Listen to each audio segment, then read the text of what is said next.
সচিবালয়ে যে আগুন ধরেছিল মানে 25শে ডিসেম্বর দিবাগত রাতে, মানে 26শে ডিসেম্বর প্রথম প্রহরে বলতে পারেন। সে আগুন লাগার কী কারণে আগুন লাগলো, কেন আগুন লাগলো, কেন আগুনটা নেভাতে এত সময় লাগলো, কী পরিমাণ ক্ষয়ক্ষতি হলো, তা নিয়ে একটা উচ্চ পর্যায়ের তদন্ত কমিটি গঠন করা হয়েছিল। সেই তদন্ত কমিটি তাদের প্রাথমিক একটা রিপোর্টকে দিয়েছে। সেই রিপোর্ট তারা প্রধান উপদেষ্টাকে হস্তান্তর করেছে এবং তারা বলেছে যে আগামীতে তারা ডিটেল আরও দিবে। তবে প্রাথমিক যে ধারণা তারা পেয়েছে, তারা বলেছে যে এখানে কোনো ধরনের নাশকতার প্রমাণ পাওয়া যায়নি, মানে আগুনটা কেউ লাগায়নি, আগুনটা লেগে গেছে।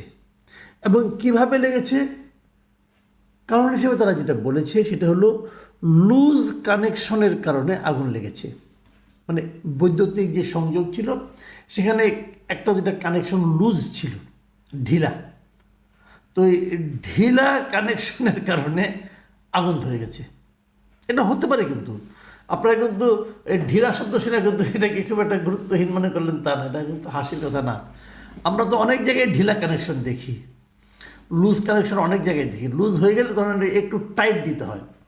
এখন কি থেকে কি টাইট দেবেন আপনারা আমরা জানি না, আমরা অপেক্ষায় থাকি যে আর কোন কোন লুজ কানেকশনকে কে কে টাইট দেয়, অথবা না দিতে পারলে কিন্তু অগ্নিকাণ্ডের একটা আশঙ্কা আছে।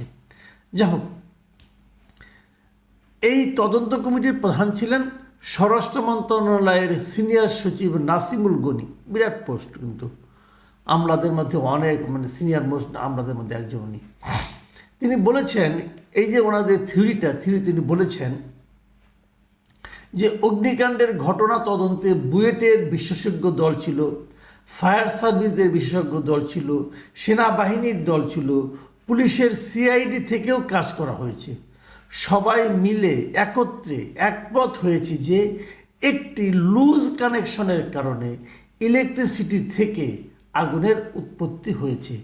এটা আমাদের প্রাথমিক অনুসন্ধান, এতে কোনো ব্যক্তির সম্পৃক্ততা খুঁজে পায়নি। আচ্ছা, কী পরিমাণ ক্ষতি হয়েছে তারও একটা ব্যাখ্যা উনি দিয়েছেন। সেই ব্যাখ্যাটা উনি বলেছেন যে আমি ফিজিক্যালি দুবার বিল্ডিংয়ে উঠেছি, নিজে, এই নাসিমুল গনি সাহেব নিজে দুবার ওই বিল্ডিংয়ে উঠেছেন, ওই যে ভবনে আগুন ধরেছিল সেখানে। প্রতিটি রুমে হেঁটে হেঁটে ঘুরে দেখেছি, আমরা সবাই গিয়েছি। কয়েকটা রুম পড়েছে কিন্তু সেখানে নথি পড়েনি, মানে কয়েকটা রুম পড়ে গেছে কিন্তু যে নথিগুলো ছিল সেগুলো পড়েনি। কেন, এটা কিন্তু আমার কাছে ক্লিয়ার না। যে রুম পড়লে নথি পড়বে না কেন?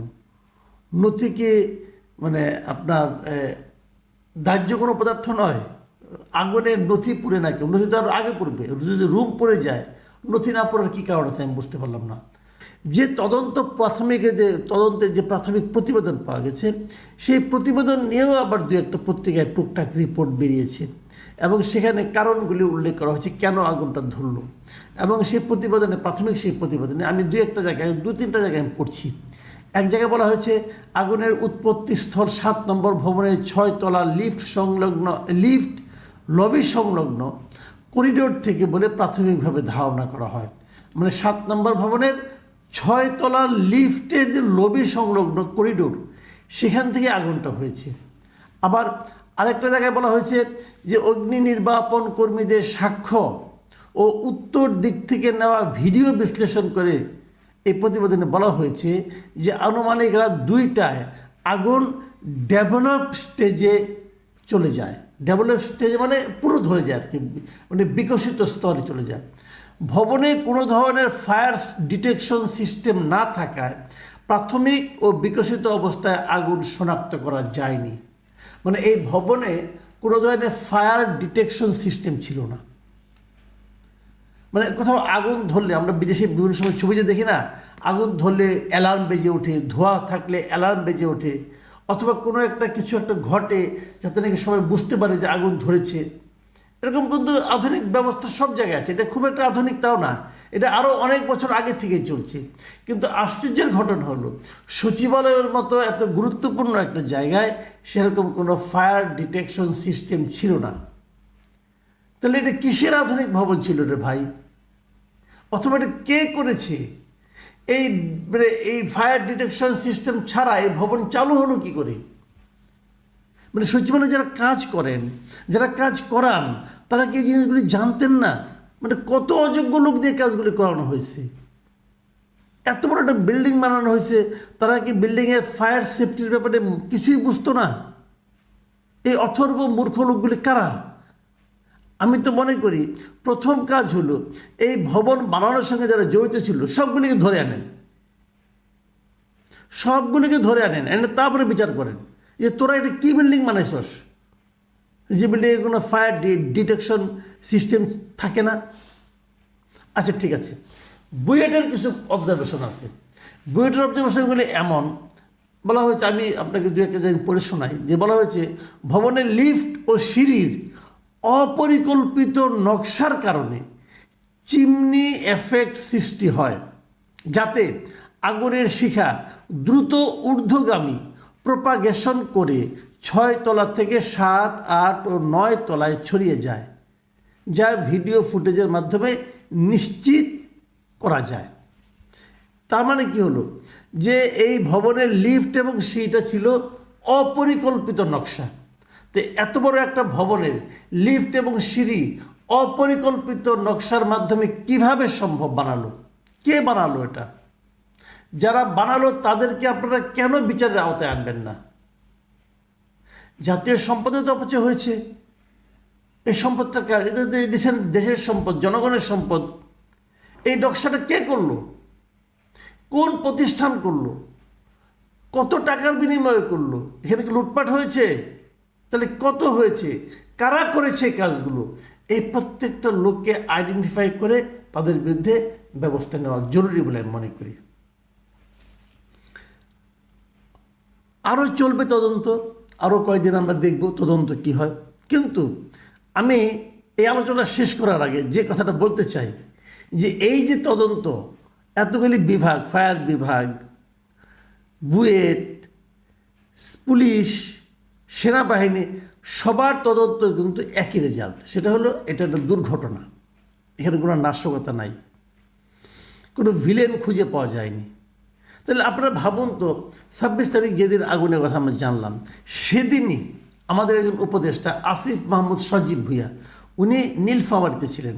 ওখানে থেকেই উনি দ্রুত বেগে ওনার ফেসবুক পেজে কী স্ট্যাটাস দিয়েছিলেন মনে আছে আপনাদের? সেখানে কী বলেছিলেন উনি?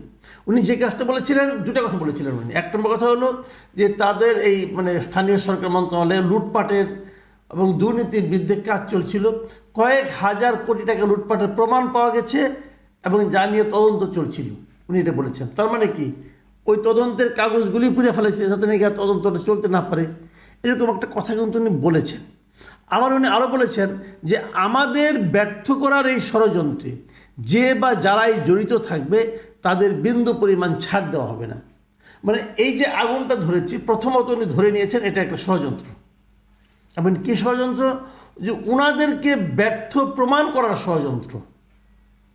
এবং তারপর উনি বলেছেন যে যারাই এই ষড়যন্ত্র করুক, এই ষড়যন্ত্রের পেছনে যারাই থাকুক, তাদেরকে বিন্দু পরিমাণ ছাড় দেওয়া হবে না। এখন আমার প্রশ্ন আসিফ সাহেবকে, ভাই আপনি যে বললেন যে আপনাদেরকে ব্যর্থ করার জন্য এটা করা হচ্ছে, তো কাউকে খুঁজে পেয়েছেন? কে আপনাদের ব্যর্থ করতেছে? আপনি যে এই যে ব্যর্থতার কথা বলে যে একজন শত্রুকে খুঁজে বের করার চেষ্টা করছেন, অথবা একজন কল্পিত শত্রুর সন্ধানে থাকছেন আপনি সবসময়, এতে ভাই আপনার সময় নষ্ট হচ্ছে না? আপনার শ্রম যাচ্ছে না? এই সমস্ত অকাজে কেন সময় নষ্ট করেন? আপনার এক্সপার্টরা তো ইনকোয়ারি কমিটিতে বললো যে এখানে কোনো এরকম নাশকতা ছিল না, তাহলে অ্যাক্সিডেন্ট হলো। তো অ্যাক্সিডেন্ট হয়েছে লুজ কানেকশনের জন্য, তাহলে আপনাদের মধ্যে ষড়যন্ত্র করতেছে লুজ কানেকশন। আপনাদের বিরুদ্ধে ষড়যন্ত্র করতেছে লুজ কানেকশন। আর আপনাদেরকে ব্যর্থ প্রমাণ করার জন্য ভাই বাইরের লোকের দরকার নাই, আপনারা নিজেরাই যথেষ্ট। শুনেন, বাংলাদেশের ইতিহাসে এত জনসমর্থন অন্য কোনো সরকার পায় নাই। প্রত্যেকটা দলের কাছ থেকে আপনার সাপোর্ট পেয়েছেন। তারপরেও যদি আপনাদের কাজের ব্যর্থতার জন্য আপনারা একটা পরিকল্পনা, একটা অলিক ষড়যন্ত্র তত্ত্ব নিয়ে